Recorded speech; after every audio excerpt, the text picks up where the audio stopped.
Hello and welcome to Money in Mouth Productions, a YouTube channel dedicated to character growth. So, in the last video, I talked about why I started this self-improvement journey, and today we're going to talk a little bit about what I actually did to start. My first attempts at self-improvement and fitness were laughable to say the least. I wasn't able to do a single push-up when I first started out. I had exactly zero knowledge as to what I was doing or how to improve. I just kind of started on a whim.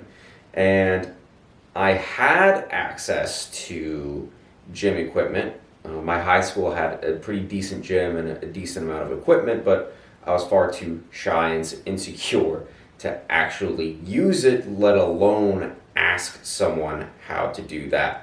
No, I was far too insecure and prideful to do that.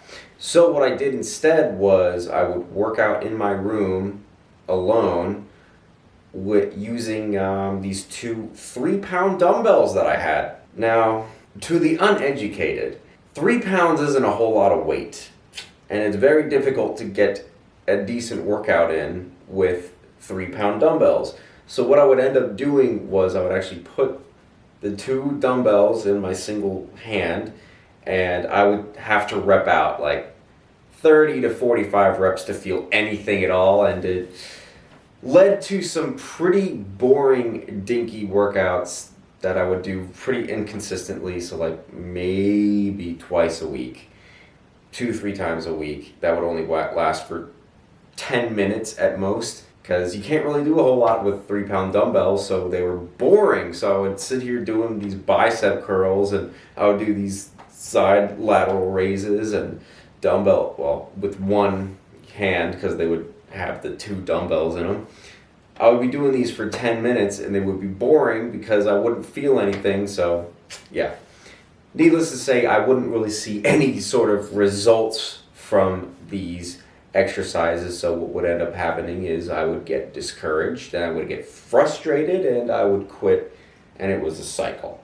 Yeah, if I had taken the initiative, if I had let my pride go, if I had put that to the side, and I had actually, tried to go into the gym, or I had tried to ask someone how to actually do it, I'd be in a lot different of a place today in terms of fitness and physical training, but not a whole lot I can do about that now.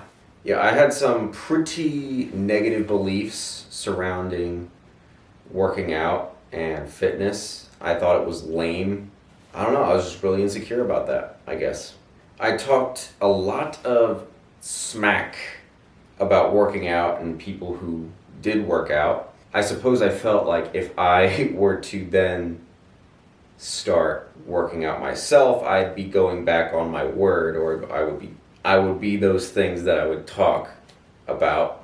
Yeah, I was just way too self-conscious and insecure to even pretend to approach the subject. Eventually, my dad would buy these adjustable dumbbells. So he bought these two dumbbells with like the screws on them, and you could throw on a bunch of different weights on there.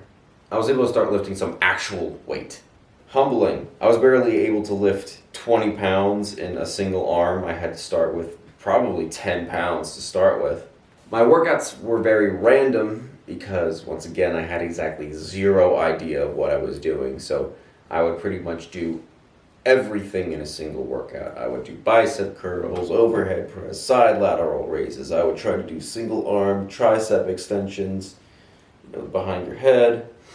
I would do squats with the dumbbells in my hand. I used to call them calorie killers back in the day. I called them calorie killers, but I never really lost any weight because my diet was trash, but that's another story. I was also walking a ton. At first, it was more so out of obligation because I was the only one who walked the dog, but then it was something to do just to get out of the house. And my walks weren't short either. I was walking anywhere between like 5 to 10 miles a day. Like, I would walk for an hour minimum. Most days I would be walking like 2, potentially 3 hours. And to be honest, if I had the ability to do that, I would still be doing that to this day. I would also run every once in a while, but that was very inconsistent. And the only reason I would run is because I thought running would burn more calories faster, which it did, but it didn't matter once again because my nutrition was really bad. All things considered, I actually had a semi-decent blueprint to a semi-decent workout plan. There were just a few key principles that I was missing to tie everything together and actually get me the results that I wanted, which I will actually talk about in a different video. In those moments, like in the day, it was pretty tough. I was pretty impatient, and I was really frustrated. I would get really discouraged when I wasn't seeing any sorts of results.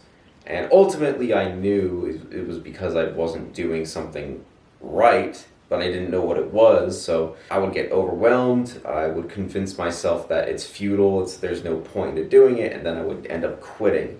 And that just kind of became a vicious cycle. However, just looking back on that, every time I started back up again, I had learned something new from the last time I had started, so I was able to get a little bit further every time I restarted this self-improvement process. And eventually I would work up to the point where I could actually be consistent with it.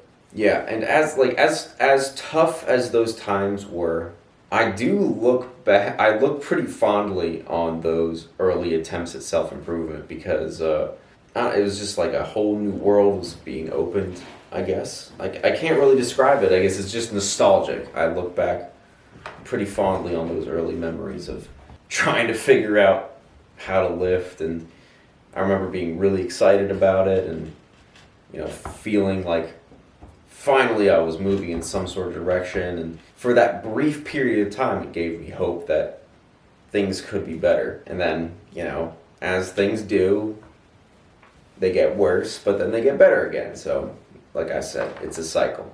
Anyway, that's going to be it for this video. It's kind of short. I'm trying to make these videos shorter, so hopefully this one will turn out to be 10 minutes. We'll see. Anyway, thank you for watching, and I'll see you in the next video.